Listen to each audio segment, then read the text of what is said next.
Saudari-saudaraku terkasih dalam Tuhan Yesus Kristus, selamat pagi dan berkah dalam. Kita berjumpa kembali dalam renungan harian kita. Jumat 14 Juli 2023. Seperti biasa kita mendasarkan permenungan kita dari bacaan Ekaristi harian. Hari ini bacaan pertama mengisahkan perjumpaan Yakub dan Yusuf. Yakub akhirnya pergi ke Mesir dan akhirnya bertemu dengan anak yang dianggap sudah mati. Menarik pada akhir Injil, ketika sudah berakhir bacaan yang pertama, ketika Yakub bertemu dengan Yusuf, ia menegaskan pernyataannya, "Sekarang bolehlah aku mati setelah aku melihat mukamu dan mengetahui bahwa engkau masih hidup." Kerinduan Yakub hanyalah bertemu dengan Yusuf dan memastikan bahwa dia hidup. Nah, selama ini dia menganggap Yusuf telah mati, diterkam oleh singa-singa yang buas. Sedangkan pada bacaan Injil melanjutkan perutusan Yesus kepada ke-12 murid dengan pernyataan, "Lihat, aku mengutus engkau seperti domba ke tengah-tengah serigala." Maka mereka diminta untuk cerdik seperti ular dan tulus seperti merpati. Itu berarti mereka harus waspada akan banyaknya tantangan, banyaknya kesulitan yang akan dihadapi dalam kerangka perutusan sebagai murid-murid untuk mewartakan kerajaan Allah.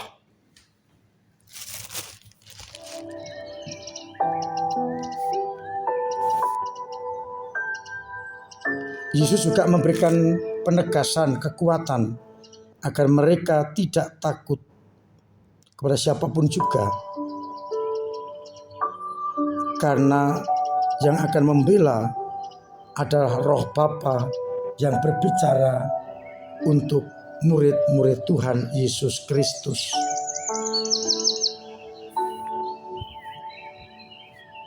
Saudari-saudaraku terkasih dalam Tuhan Yesus Kristus,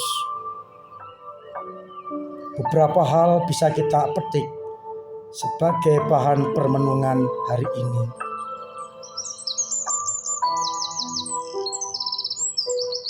Yakub yang telah lama merindukan kepastian anaknya Yusuf, ia akhirnya boleh menegaskan keyakinannya. Ketika keinginannya tercapai, ia rela untuk mati. Kita juga lihat Simeon, rinduannya hanya ingin bertemu dengan Sang Mesias. Maka ia ketika sudah menentang Yesus mengatakan, "Sekarang Tuhan, perkenankanlah hamba-Mu berpulang dalam damai sejahtera."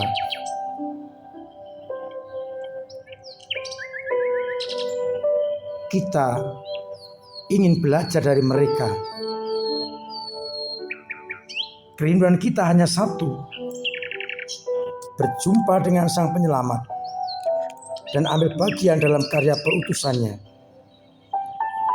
Maka ketika kita sudah berjumpa dengan Sang Penyelamat dan ambil bagian dalam karya perutusan, kapanpun juga kita siap untuk berpulang menghadap Tuhan.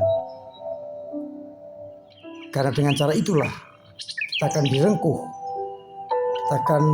dirangkul oleh Allah sendiri. Kita tidak perlu mengejar hal-hal yang lain, tapi mengejar satu hal, yakni diam dan tinggal dalam Yesus Kristus.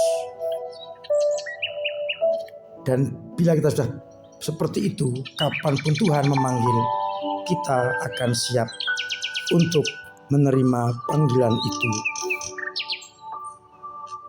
Dari bacaan Injil, kita diingatkan bahwa kita ini sebagai pengikut Kristus diutus bukan ke tempat-tempat yang nyaman, tetapi tempat yang berbahaya. Ibaratnya seperti domba di tengah-tengah serigala. Bisa kita bayangkan domba yang gemuk tamun berada di sekeliling serigala. Tentu ini situasi yang sangat membahayakan.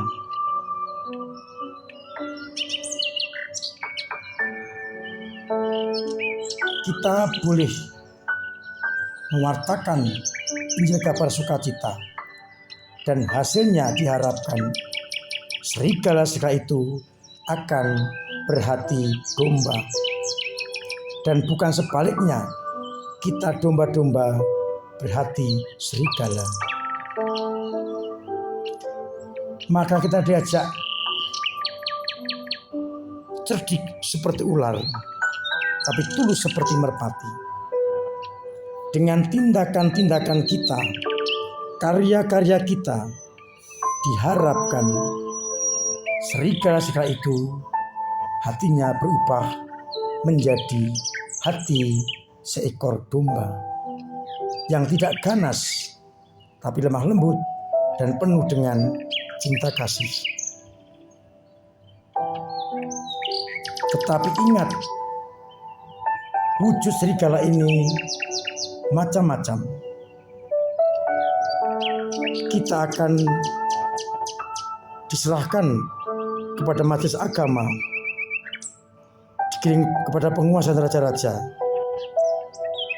mendapatkan banyak tantangan dan kesulitan. Tapi ini kesempatan bagi kita untuk tetap bertahan dan bersaksi sebagai anak-anak Allah. Kita tidak perlu mundur, karena kita senantiasa didampingi oleh Roh Kudus Allah yang akan menjawab pertanyaan-pertanyaan yang diajukan oleh dunia.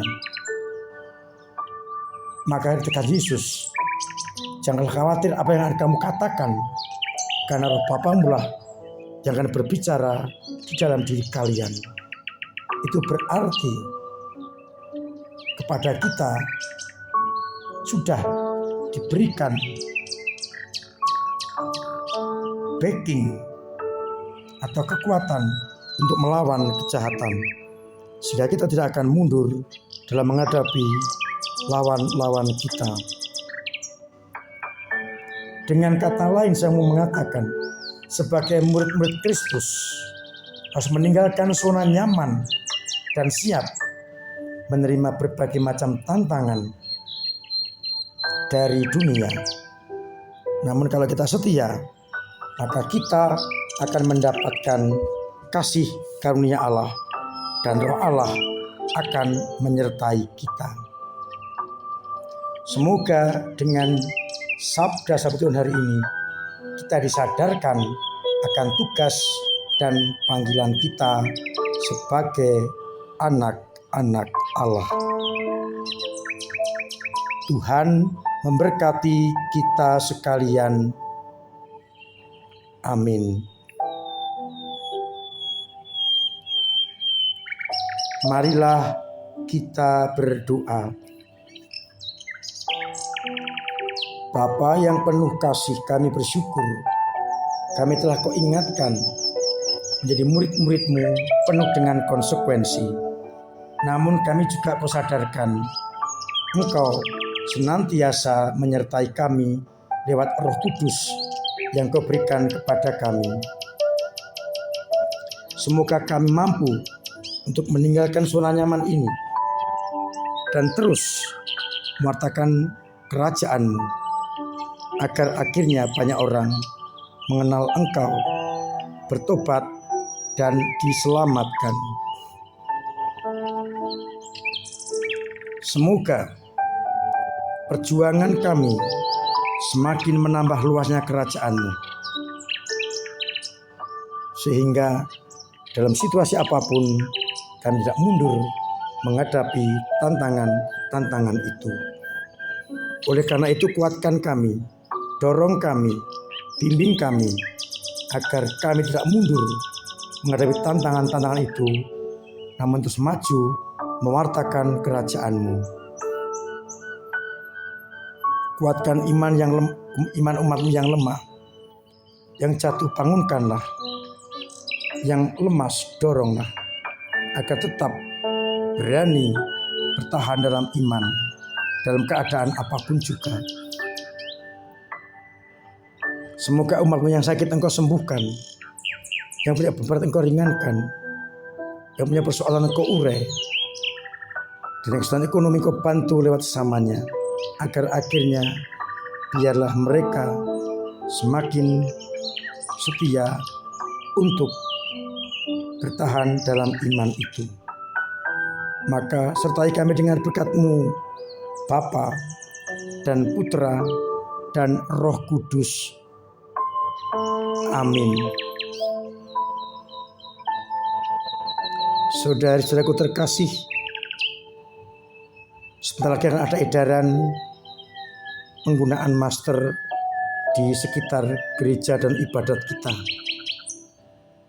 Namun demikian tetap saya ingatkan, saya anjurkan, bahkan saya wajibkan, lebih baik tetap mematuhi protokol kesehatan dengan pakai masker, tangan pakai sabun dengan air mengalir, jauhi kerumunan, doser kedua, dan pola hidup sehat, agar kita sendiri sehat dan orang lain juga sehat. Namun dengan surat edaran nanti, kita tidak boleh menegur atau mengingatkan orang yang tidak pakai masker karena memang sudah boleh. Hanya yang sakit saya harap tetap memakai masker. Saya ingatkan tanggal 18 Juli pukul 6 sore akan ada misa inkulturasi malam 1 suro berbahasa Jawa dengan gamelan. Setelah Ekaristi kita teruskan dengan pemberkatan gedung serbaguna kita. Meskipun belum ada isinya, tetap kita berkati agar segera bisa dipakai. Harapannya segera bisa diberkati. Banyak yang ingin berpartisipasi dalam mengisi gedung serbaguna itu, agar akhirnya pelayanan pastoral kita semakin mendapatkan tempatnya. Karena seringkali pada minggu bertabrakan, sehingga kesulitan tempat.